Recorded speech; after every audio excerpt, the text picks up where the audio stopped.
ونستغفره ونعوذ بالله من شرور أنفسنا ومن سيئات أعمالنا من يهده الله فلا مضل له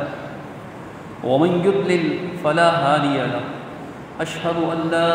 إله إلا الله وحده لا شريك له وأشهد أن محمدا عبده ورسوله أما بعد فإن خير الحديث كتاب الله وخير الهدي هدي محمد صلى الله عليه وسلم وشر الأمور محدثاتها إن كل محدثة بدعة وكل بدعة ضلالة وكل ضلالة في النار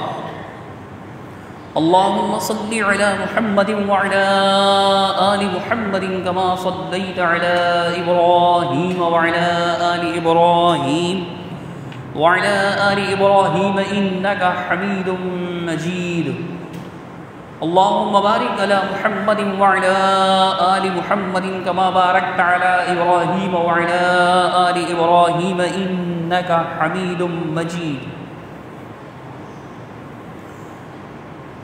رب اشرح لي صدري ويسر لي أمري واحلل عقدة من لساني يفقه قولي أعوذ بالله السميع العليم من الشيطان الرجيم بسم الله الرحمن الرحيم أقم الصلاة لدلوك الشمس إلى غسق الليل وقرآن الفجر إن قرآن الفجر كان مشهودا وقال الله تبارك وتعالى قالت الأعراب آمنا قل لم تؤمنوا ولكن قولوا أسلمنا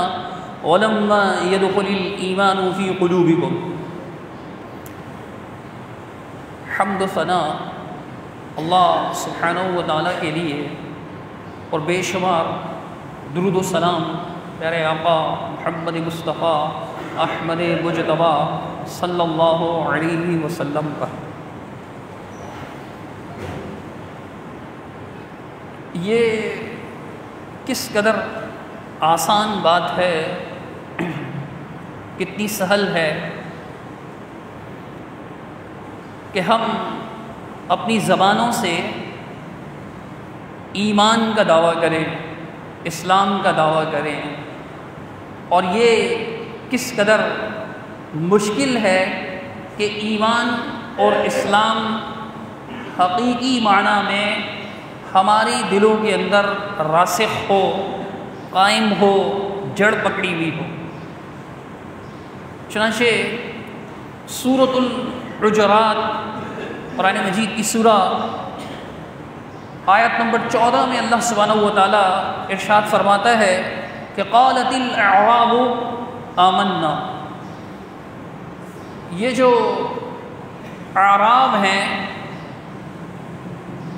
دیہاتی لوگ، دیہات میں رہنے والے، شہر سے دور دراز مقامات پر رہنے والے لوگ یہ دعویٰ کرتے ہیں کہ ہم ایمان لے آئے، ہم مومن ہیں، ہم ایمان لے آئے۔ اللہ سبحانہ و تعالیٰ نے ارشاد فرمایا قل، اے نبی صلی اللہ علیہ وسلم آپ انہیں بتا دیجئے، سمجھا دیجئے، ان پر یہ واضح کر دیجئے کیا کہ لم تؤمنوا، ابھی تک تم ایمان نہیں لائے، ابھی تک تم ایمان نہیں لائے، لیکن تم یہ کہو کہ اسلمنا، ہم نے اسلام قبول کیا، ہم اسلام لائے ہیں، ہم مسلم ہوئے ہیں۔ ابھی تک تمہارے وجہ کیا ہے؟ فرمایا ولما يدخل الایمان فی قلوبکم، ابھی تک ایمان جو ہے وہ تمہارے دلوں میں داخل نہیں ہوا ہے، تمہارے دلوں میں ایمان ابھی تک داخل نہیں ہوا، ابھی تو بس صرف تم نے اسلام ہی قبول کیا۔ تو اس آیت سے ہمیں یہ بات سمجھ میں آتی ہے کہ اکثر اوقات، اکثر و بیشتر ایسا ہوتا ہے کہ دلوں کے مقابلے میں زبان کی نفی ہوتی ہے، دلوں کے مقابلے میں۔ اب یہاں معاملہ یہی تھا کہ دلوں میں ایمان نہیں تھا، زبان سے وہ کہہ رہے ہیں آمنا آمنا، ہم ایمان لے آئے، ہم مومن بن گئے۔ تو اللہ سبحانہ و تعالیٰ نے جو کہ دلوں کے راز جانتا ہے، اللہ سبحانہ و تعالیٰ نے اس چیز سے انہیں منع فرما دیا، یعنی زبانوں سے جو کچھ کہا جاتا ہے دل کے معاملات کے مقابلے میں اس کی نفی ہو جاتی ہے، جیسا کہ اکثر و بیشتر ایسا بھی ہوتا ہے کہ زبان سے جو کچھ ہم کہہ رہے ہوتے ہیں، ہمارے اعضاء اور جوارح، ہمارا جسم، ہمارا وجود، ہماری حرکتیں، ہمارے اعمال، ہمارے افعال، وہ جو ہیں اس کی مخالفت کر رہے ہوتے ہیں، اس کو جھٹلا رہے ہوتے ہیں، اس کی تکذیب کر رہے ہوتے ہیں، اس کا انکار کر رہے ہوتے ہیں۔ زبان سے جو ہم کہہ رہے ہیں حقیقت میں ہمارے اعمال اور ہمارے افعال، ہمارا کردار، ہمارا کرتوت وہ ظاہر کر رہا ہوتا ہے کہ یہ دعویٰ صرف زبانی دعویٰ ہے، گویا کہ اعضاء و جوارح جو ہے ہمارے زبانی دعوے کی تکذیب کر رہے ہوتے ہیں، اس کو غلط ثابت کر رہے ہوتے ہیں، اس کی نفی کر رہے ہوتے ہیں، اس کا انکار کر رہے ہوتے ہیں۔ لیکن جو سچے مومن ہیں، صدق دل سے ایمان لائے ہوئے، جن کے دلوں میں ایمان آراستہ و پیراستہ ہے، جن کے دلوں میں ایمان مزین ہے، جن کے دلوں میں ایمان راسخ ہے، جن کے دلوں میں ایمان جڑ پکڑے ہوئے ہے، ان کے زبان اور دل جو ہے وہ مختلف نہیں ہوتے۔ جو کچھ ان کی زبانوں پر ہوتا ہے وہی ان کے دلوں پر ہوتا ہے، جو کچھ ان کے دلوں میں ہوتا ہے وہی ان کی زبانوں پر ہوتا ہے، اور جو کچھ ان کی زبانوں پر ہوتا ہے ان کا کردار، ان کے اعمال، ان کے افعال، ان کا اٹھنا بیٹھنا، اللہ سبحانہ و تعالیٰ کے احکامات کی پابندی کرنا اس بات کی گواہی دے رہے ہوتے ہیں کہ ان کے دل، زبان اور جوارح سب ہی اللہ سبحانہ و تعالیٰ کے پابند ہیں۔ تو میرے بھائیوں، یہ ایمان والوں کا معاملہ ہے کہ ان کے دل کا اور زبان کا معاملہ یکساں ہوتا ہے، اور ان کے زبان کا اور ان کے اعضاء کا معاملہ یکساں ہوتا ہے۔ جبکہ منافق وہ لوگ ہوتے ہیں کہ جن کے زبانوں پر تو ایمان ہی ہوتا ہے، جن کی زبان پر ایمان ہوتا ہے لیکن دل میں ان کے ایمان داخل نہیں ہوتا۔ زبان سے بہت حسین باتیں کرتے ہیں، بہت عمدہ باتیں کرتے ہیں، بہت اچھی باتیں کرتے ہیں، لیکن ان کا دل اور عملی طور پر ان کے اعمال جو ہیں وہ اس بات کی سچائی کو ظاہر نہیں کر رہے ہوتے، بلکہ ان کو جھٹلا رہے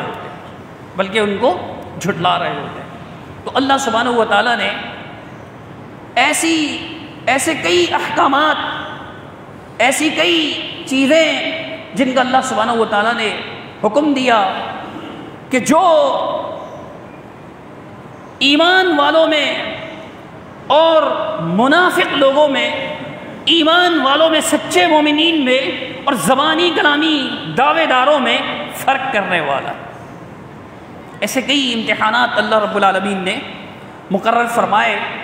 کہ جن سے یہ صاف ظاہر ہو جاتا ہے کہ وہ لوگ کون ہیں جو سچے مومن ہیں، اور وہ لوگ کون ہیں کہ جن کے بارے میں رب کریم قرآن مجید فرقان حمید میں ارشاد فرماتا ہے، سورہ آل عمران کی آیت ہے کہ یقولون بافواہہم ما لیس فی قلوبہم، یہ وہ لوگ ہیں جو اپنی زبانوں سے ایسی باتیں کہتے ہیں جو ان کے دلوں میں نہیں ہے، واللہ اعلم بما یکتمون، اور جو کچھ بھی یہ اپنے دلوں میں چھپائے ہوئے ہیں، پوشیدہ رکھے ہوئے ہیں، کتمان کیے ہوئے ہیں، اللہ سبحانہ و تعالیٰ اسے بہت زیادہ جانتا ہے۔ اور اسی طرح ایسے ہی لوگوں کے بارے میں سورۃ المائدہ میں اللہ رب العالمین نے ارشاد فرمایا کہ قالوا آمنا بافواہہم ولم تؤمن قلوبہم، فرمایا کہ یہ اپنی زبانوں سے یہ کہتے ہیں کہ ہم ایمان لے آئے، لیکن ان کے دل جو ہے وہ ابھی تک ایمان والے نہیں بنے، ان کے دلوں میں ایمان داخل نہیں ہوا، دل سے یہ تھوڑا بھی ایمان نہیں لائے، یعنی کہ رائی کے دانے کے برابر جو ایمان ہو اللہ کے ہاں تو اس کی بھی اہمیت ہے نا۔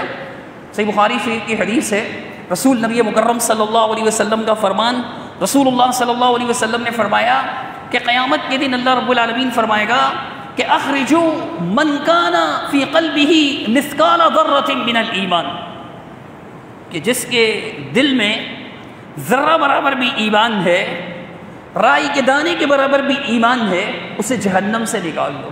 اب یہاں کلیتاً نفی کی جا رہی ہے، مکمل طور پر نفی کی جا رہی ہے کہ ان کے دلوں میں سرے سے ایمان نہیں ہے، دانے برابر بھی ایمان نہیں ہے، ذرہ برابر بھی ایمان نہیں ہے، لیکن زبان سے ایمان کا دعویٰ کرتے ہیں۔ تو اللہ سبحانہ و تعالیٰ نے جو احکامات مقرر فرمائے، یہ اللہ سبحانہ و تعالیٰ کی طرف سے آزمائشیں ہیں، یہ اللہ سبحانہ و تعالیٰ کی طرف سے ایک جانچ ہے، پڑتال ہے، پرکھ ہے، ایک کسوٹی ہے یہ اعمال، اور اللہ سبحانہ تعالیٰ کی طرف سے امتحان ہے۔ اور یہ امتحان، یہ جانچ پرکھ، یہ جانچ پڑتال کسی ایک قوم کے ساتھ مخصوص نہیں ہے، کسی ایک قوم کے ساتھ مخصوص نہیں ہے، بلکہ بغیر کسی تخصیص کے، بغیر کسی استثناء کے، بغیر کسی ایکسیپشن کے، اللہ سبحانہ و تعالیٰ نے آدم علی نبینا علیہ الصلوۃ والسلام کی پیدائش سے لے کر اس وقت سے لے کر قیامت تک پیدا ہونے والے آخری فرد تک کے لیے اللہ سبحانہ و تعالیٰ نے یہ آزمائش مقرر فرما دی ہے، یہ امتحان مقرر فرما دی ہے۔ چنانچہ سورۃ الکہف میں اللہ رب العالمین نے اس بات کو بیان فرمایا، اسی طرح سورۃ الملک میں اللہ تعالیٰ نے اس بات کو بیان فرمایا، اور سورۃ العنکبوت میں اللہ سبحانہ و تعالیٰ کا ارشاد ہے، بسم اللہ الرحمن الرحیم، الف لام میم،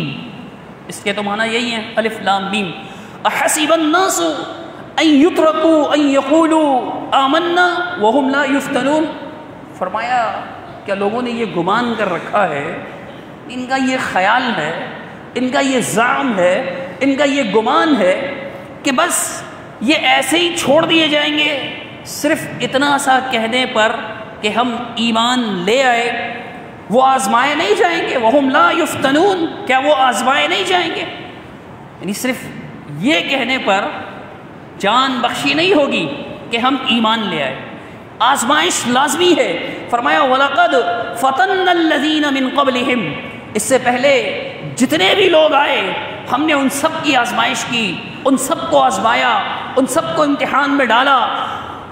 اور پھر اللہ رب العالمین نے فرمایا کہ تاکہ اللہ تعالیٰ دیکھ لے کہ کون لوگ سچے ہیں، اور تاکہ اللہ سبحانہ و تعالیٰ دیکھ لے کہ کون لوگ جھوٹے ہیں۔ آزمائش میں ڈالنے کا مقصد کیا ہے؟ یہ آزمائش میں مبتلا کرنے کا مقصد کیا ہے؟ کہ اللہ سبحانہ و تعالیٰ سچوں کی، کھروں کی اور جھوٹوں کی تفریق کر دے، اللہ تعالیٰ سچوں اور جھوٹوں کے درمیان تفریق قائم کر دے کہ کون سچا ہے، کون کھرا ہے اور کون جھوٹا ہے۔ اسی طرح اللہ تعالیٰ نے سورۃ الکہف میں اس ساری زمین و آسمان کی پیدائش کا ذکر کرنے کے بعد اللہ سبحانہ تعالیٰ نے فرمایا کہ قرآن مجید فرقان حمید میں کہ انا جعلنا ما علی الارض زینۃ لها لنبلوہم ایہم احسن عملا، انا جعلنا ما علی الارض، زمین پر ہم نے جو کچھ بھی پیدا کیا، یہ پہاڑ، دریا، سمندر، نہریں، چشمے، پھول، پودے، باغات، درخت، جتنی بھی چیزیں اللہ فرماتا ہے کہ ہم نے زمین پر پیدا کی ہیں، وہ ساری کی ساری ہم نے اسی لیے پیدا کی کہ زمین کو زینت بخشیں، تاکہ ہم ان کو آزمائیں، زمین پہ بسنے والوں کو آزمائیں، زمین پر رہنے والوں کو آزمائیں کہ ایہم احسن عملا، ان میں سے کون جو ہے وہ نیک اعمال کرتا ہے اور کون برے اعمال کرتا ہے۔ اسی طرح سورۃ الملک میں اللہ رب العالمین نے ارشاد فرمایا کہ الذی خلق الموت والحیات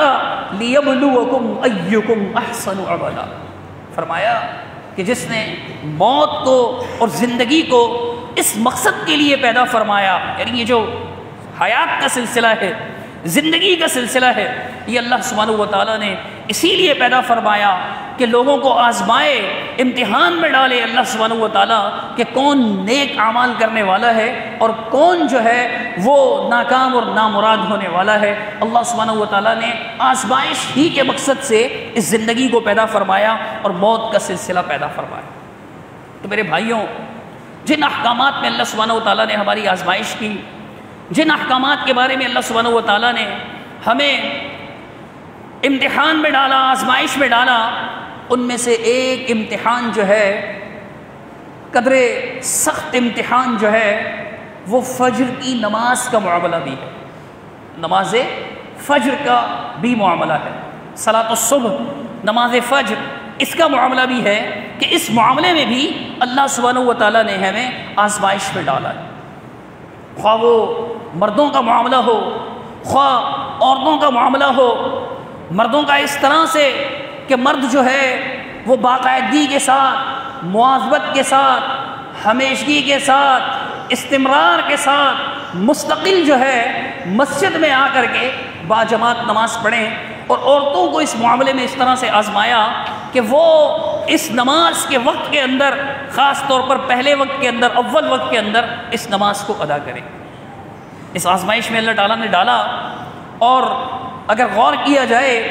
تو یہ آزمائش ایک سخت آزمائش ہے جس میں اللہ سبحانہ و تعالیٰ نے، قدرے سخت آزمائش ہے جس میں اللہ سبحانہ و تعالیٰ نے ہر ایمان والے کو آزمانا چاہا، اور اللہ رب العالمین نے اس پر یہ حکم لاگو فرمایا۔ ہم میں سے ہر ایک کو غور کرنا چاہیے اس سلسلے میں نماز فجر کی اہمیت کیا ہے، اس کے فضائل کیا ہیں۔ اس سلسلے میں کچھ عرض کرنا چاہوں گا،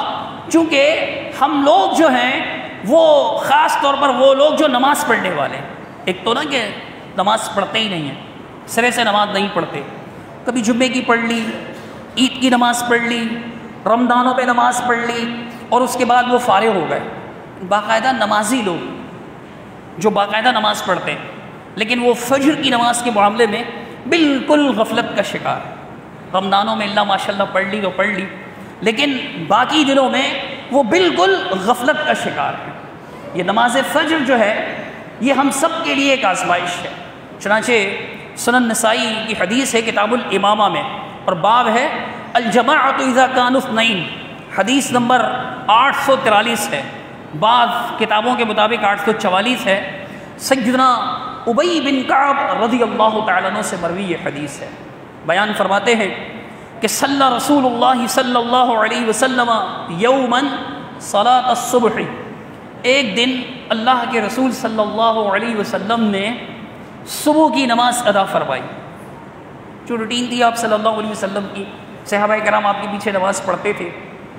نماز فجر ادا کرنے کے بعد سنن دارمی میں بھی یہ حدیث ہے، اور سنن ابی داؤد میں بھی سنن الدارمی کے الفاظ ہیں کہ اللہ کے رسول صلی اللہ علیہ وسلم کے بارے میں کہ ثم اقبل علینا بوجہہ، پھر اللہ کے رسول صلی اللہ علیہ وسلم نے اپنا بابرکت چہرہ ہماری طرف فرمایا، ہماری طرف متوجہ ہوئے، ہماری طرف رخ فرما کر اللہ کے رسول صلی اللہ علیہ وسلم تشریف فرما ہوئے، اور پھر اللہ کے رسول صلی اللہ علیہ وسلم نے سوال کیا نماز پڑھنے والوں سے، اشہد فلان الصلاۃ، کیا فلاں شخص جو ہے، یہ صبح کی نماز کا ذکر ہے۔ سنن نسائی، سنن ابی داؤد، سنن ترمذی اور بعض دیگر کتب میں یہ حدیث مروی ہے۔ صبح کی نماز کے بعد اللہ کے رسول صلی اللہ علیہ وسلم نے حاضری لی۔ اس سے بعض اہل علم کہتے ہیں کہ مساجد کے ائمہ فجر کی نماز میں حاضری لے سکتے ہیں، مساجد کے ائمہ، اور لینی بھی چاہیے کہ کون آتا ہے کون نہیں آتا، اور پھر اس سے پوچھ گچھ بھی کرنی چاہیے، جیسے رسول اللہ صلی اللہ علیہ وسلم نے پوچھا، چونکہ رسول اللہ صلی اللہ علیہ وسلم امام بھی تھے، اس حیثیت میں یہ رسول اللہ صلی اللہ علیہ وسلم کی سنت بھی ثابت ہوتی ہے، اور پھر بعد میں صحابہ کرام سے بھی اس کا تذکرہ ملتا ہے اس بارے میں کہ وہ پوچھا کرتے تھے کون نماز میں حاضر ہے اور کون غائب ہے۔ تو آپ صلی اللہ علیہ وسلم نے پوچھا کہ اشہد فلان الصلاۃ، فلاں شخص جو ہے وہ فجر کی نماز میں حاضر ہے؟ قالوا لا، کہا نہیں ہے اللہ کے رسول صلی اللہ علیہ وسلم، وہ تو نہیں ہے۔ قال ففلان، تو پھر فلاں شخص، یعنی ایک اور شخص کا نام لیا، کیا وہ حاضر ہے؟ اس طرح آپ صلی اللہ علیہ وسلم پوچھتے گئے۔ اس کے بعد آپ صلی اللہ علیہ وسلم نے ارشاد فرمایا کہ ان ہاتین الصلاتین من اثقل الصلاۃ علی المنافقین، فرمایا اللہ کے رسول صلی اللہ علیہ وسلم نے یہ جو دو نمازیں ہیں، ایک فجر کی، اس وقت فجر کا وقت ہو رہا تھا، اور دوسری عشاء کی نماز، اللہ کے رسول صلی اللہ علیہ وسلم نے فرمایا کہ یہ منافق لوگوں پر بہت بھاری ہیں۔ یہ دو نمازیں یہ منافق لوگوں پر،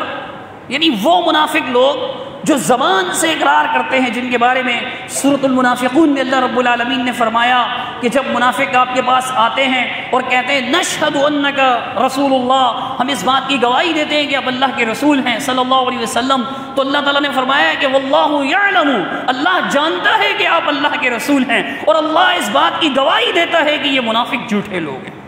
ان منافقین پر یہ نماز بھاری ہے۔ اور آگے اللہ کے رسول صلی اللہ علیہ وسلم نے ارشاد فرمایا وَلَوْ يَعْلَمُونَ مَا فِيهِمَا لَأَتَوْهُمَا وَلَوْ حَبْوًا، اللہ کے رسول صلی اللہ علیہ وسلم نے ارشاد فرمایا اگر انہیں معلوم ہوتا کہ ان دو نمازوں کی اہمیت کیا ہے، اس کی خیر و برکت کیا ہے، اس کے فضائل کیا ہیں، اس کی فضیلتیں کیا ہیں، اس کی بھلائیاں کیا ہیں، اس کی خوبیاں کیا ہیں، اس کا اجر و ثواب کیا ہے، اللہ رب العالمین اس پر کتنا راضی ہوتا ہے، تو فرمایا اگر یہ لوگ اس بات کو جانتے تو گھسٹتے گھسٹتے جو ہے مسجد میں پہنچ جاتے۔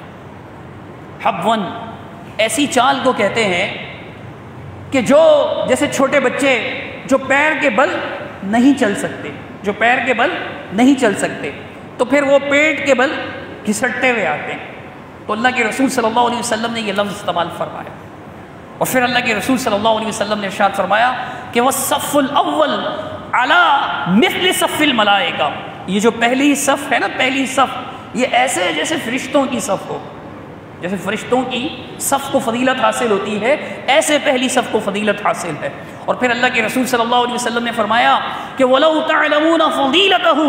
لَابْتَدَرْتُمُوهُ، فرمایا اگر تم اس کی فضیلت سے واقف ہوتے تو تم بہت زیادہ جلد بازی کرتے اور بہت جلدی دوڑتے ہوئے جو ہے پہلی صف میں پہنچ جاتے اور بڑی کوشش کرتے اس کے لیے۔ کہ ہمارا معاملہ اس سے مختلف ہے، ہمیں تو بتایا بھی جاتا ہے، احادیث سنی ہوئی بھی ہیں، قرآن مجید کی آیات سنی ہوئی بھی ہیں، لیکن ہمارا معاملہ کیا ہے؟ بالکل ویسے ہی کہ جیسے جوہر برادران میں سے کوئی اخبار نکلا کرتا تھا ان کا، تو ہندوستان میں اس وقت کی بات ہے، ہندوستان میں جب مسلم ہندو سب ساتھ ہی رہتے تھے، پارٹیشن سے پہلے کی بات ہے، تو ایک گل محمد نام کا شخص تھا، گل محمد نام کا شخص، گل محمد نام کا شخص تھا، اس نے شراب کی دکان کھول لی تھی، خمر کی۔ عموماً مسلمان شراب کی دکان نہیں کھولتے تھے، اگرچہ پیتے بھی ہوں کھولتے نہیں تھے، کہ حرام کاروبار ہے۔ جو پینے والے ہیں وہ اپنے آپ کو گناہ گار سمجھتے، اللہ سے توبہ طائب ہوتے، شرمندہ ہوتے، لیکن اس بات سے وہ بہت شرماتے تھے کہ غیر مسلم قوم کے درمیان رہ کر کے ہم ایک شراب جو اللہ تعالیٰ نے حرام کی ہوئی ہے، بہت نفرت کرتے ہیں مسلمان، الحمدللہ آج بھی اکثریت نفرت ہی کرتی ہے۔ تو وہ اس نے جو ہے وہ مے فروشی کی دکان کھولی، شراب کی دکان کھولی، مے فروشی کے معنی ہوتے شراب۔ تو مولانا نے اپنے اخبار پہ صرف ایک سرخی ڈالی کہ گل محمد نام اور مے فروشی کام، یعنی نام اس شخص کا تھا گل محمد۔ گل محمد کے کیا معنی؟ فارسی میں گل کہتے ہیں پھول کو، پختون زبان میں بھی پھول کو ہی کہتے ہیں، محمد کا پھول صلی اللہ علیہ وسلم۔ نام کیا ہے؟ محمد کا پھول، گل محمد نام اور مے فروشی کام، یعنی شراب کے گلاس بیچ رہا ہے، فروشی بیچنے کو کہتے ہیں۔ تو وہ شخص اتنی سی بات پر شرما گیا اور اس نے اپنی وہ دکان بند کر دی۔ پھر میں نے کہا نا کہ ساری زندگی آزمائش ہے، اب وہ بیچارہ کوشش کرتا رہا، دوسرے کسی کام میں نہیں ہو سکا اس سے وہ کام، پھر سے اس نے دکان کھول لی، پھر سے اس نے شراب کی دکان کھول لی۔ اب کہ جوہر، مولانا جوہر نے دوبارہ سے اپنے اخبار میں چھاپا کہ گل محمد نام اور مے فروشی کام، بتا چکا ہوں مطلب اس کا۔ اب اس نے اپنی دکان بدلی، بند نہیں کی۔ جب مولانا کو پتہ چلا تو انہوں نے اپنے اخبار میں ایک اور سرخی شائع کی جو اردو میں ضرب المثل کے طور پر استعمال ہوتی ہے، اکثر بطور مثال پیش کی جاتی ہے کہ زمیں جنبت نہ جنبت گل محمد، زمیں جنبت نہ جنبت گل محمد، زمین تھرا گئی، زمین کانپ گئی، لیکن گل محمد کے کوئی حرکت نہیں ہوئی، گل محمد اپنی جگہ پر ساکت رہا، اپنی جگہ پر قائم رہا، اس پر کوئی اثر نہیں پڑا۔ یعنی یہ ایک ایسی بات ہے کہ مسلمان شراب فروشی کا کام کرے، خمر بیچے، زمین ہل گئی اس خبر سے، لیکن گل محمد پر کوئی اثر نہیں پڑا، تو ہم وہ گل محمد بن چکے ہیں، ہم لوگ عمل کے اعتبار سے وہ گل محمد بن چکے ہیں، آیات سنتے ہیں، احادیث سنتے ہیں، لیکن گل محمد کو اثر نہیں ہوتا، گل محمد پر اثر نہیں ہوتا، احادیث سنتے چلے جاتے ہیں۔ تو بھئی ایسا گل محمد نہیں بننا، حقیقی گل محمد بننا ہے. ہم سب محمد رسول اللہ صلی اللہ علیہ وسلم کے امتی ہیں. عمل کے اعتبار سے بھی ہمیں ان کا پھول بننا چاہیے. جیسے انہوں نے ہمیں زندگی گزارنے کا حکم دیا, جیسے اللہ تعالیٰ نے ہمیں زندگی گزارنے کا حکم دیا, تو ہم ویسے گزاریں. پھر اللہ کے رسول صلی اللہ علیہ وسلم نے صف اول کی فضیلت بیان فرمانے کے بعد ارشاد فرمایا وَصَلَاةُ الرَّجُلِ مَعَ الرَّجُلِ أَزْكَىٰ مِنْ صَلَاتِهِ وَحْدًا. ایک آدمی کی نماز ایک آدمی کے ساتھ اکیلے سے زیادہ بہتر ہے, اور ایک آدمی کی نماز دو آدمیوں کے ساتھ اکیلے کی نماز سے زیادہ بہتر ہے. اور فرمایا وَمَا كَانُوا أَكْثَرَ فَهُوَ أَحَبُّ إِلَى اللَّهِ عَزَّ وَجَلَّ. اور جتنے لوگ بڑھتے چلے گئے جماعت میں, اتنا ہی زیادہ اللہ سبحانہ و تعالیٰ کو محبوب ہے وہ جماعت کے ساتھ نماز پڑھنا. وہ اللہ کے محبوب بندے ہیں, اللہ کے پیارے بندے ہیں, اللہ ان سے محبت کرتا ہے. اب تھوڑا سا رک کر ہمیں اس حدیث پر غور کرنا چاہیے, چشم تصور میں دیکھنا چاہیے کہ ایک آدمی جو ہاتھوں اور پیروں سے محتاج ہے, پیرالائز ہو چکا ہے, چل پھر نہیں سک رہا, لیکن اسے فجر کی نماز کی اہمیت کا علم ہے, اسے فجر کی نماز کے فضائل کا علم ہے, اسے فجر کی نماز کی اہمیت کا علم ہے. وہ جانتا ہے کہ یہ کیسی نماز ہے, اور اسے یہ بات بھی معلوم ہے کہ یہ نماز منافقوں پر بھاری ہے, اور وہ یہ بات بھی جانتا ہے کہ میں منافق نہیں ہوں, مسلم ہوں, اللہ پر ایمان رکھنے والا ہوں, اور دل سے ایمان رکھنے والا ہوں. ہاں میرا ایمان کچھ کمزور تو ضرور ہے, لیکن ایسا گیا گزرا بھی نہیں کہ جو جھوٹا ہو, جس کی کوئی تصدیق ہی نہ ہو. ایسا قطن نہیں. میں اللہ اور اس کے رسول صلی اللہ علیہ وسلم پر سچے دل سے ایمان لانے والا ہوں. کمزور ضرور ہے, لیکن میرا ایمان سچا ہے, جھوٹا نہیں ہے, خالص ہے, اس میں کسی قسم کا کوئی کھوٹ نہیں ہے. جو یہ جاننے والا ہے, جب اسے پتا ہو ہاتھ پیر کام نہیں کر رہے, پیرالائز ہے وہ, لیکن وہ گھسٹتا ہوا چلا آ رہا ہے, پھر ہم اپنے عمل پر غور کریں. ہٹے کٹے طاقتور, قوت, اللہ کا شکر, جہاں چاہیں گھنٹوں کھڑے ہو جائیں, باتیں کرتے رہیں, ہاتھ سے جو چاہے کام کریں, پیروں میں کوئی تکلیف نہیں, لیکن رات کو مزے سے لمبی تان کے سوتے ہیں, رات کو مزے سے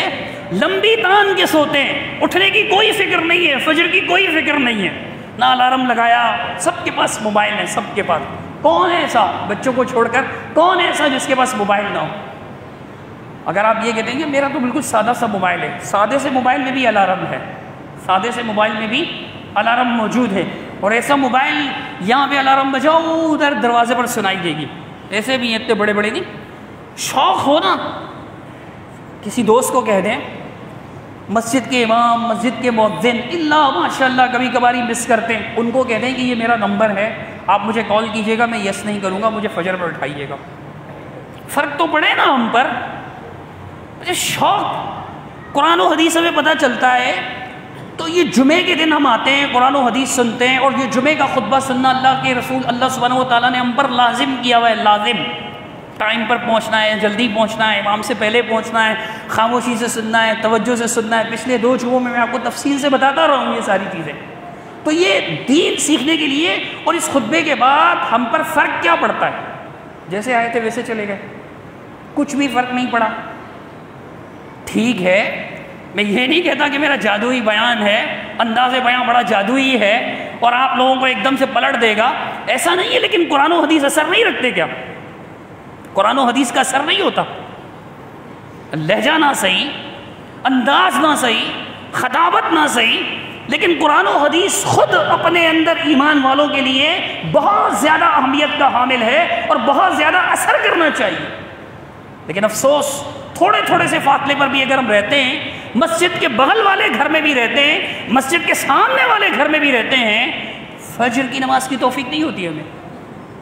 ہم پر اثر ہی نہیں ہوتا قرآن و حدیث. تو ہمیں سوچنا چاہیے کہ یار ایک بندہ جو چل پھر بھی نہیں سکتا, وہ بھی گھسٹتا ہوا مسجد میں پہنچ گیا, اور میں ہٹا کٹا صحت مند پہلوان بنا ہوا ہوں, اور پھر بھی نماز میں نہیں آ رہا, کوئی فکر ہی نہیں ہے, کوئی توجہ ہی نہیں ہے اس طرف. تو میرے بھائیوں میں سے ہر ایک کو غور کرنا چاہیے. صرف اس مقصد کی خاطر جو ہے وہ میں نماز فجر کا یہ موضوع کچھ عرصے تک طویل چلاتا رہوں گا. تقریباً 10 کے قریب فوائد ہیں, وہ سارے کے سارے آپ کے سامنے بیان کر دوں گا کہ شاید کہ تیرے دل میں اتر جائے اللہ اور اس کے رسول صلی اللہ علیہ وسلم کی بات. اللہ تعالیٰ عمل کی توفیق عطا فرمائے. اقول قولی ھذا استغفر اللہ لی ولکم ولسائر المسلمین اجمعین برحمتک یا ارحم الراحمین.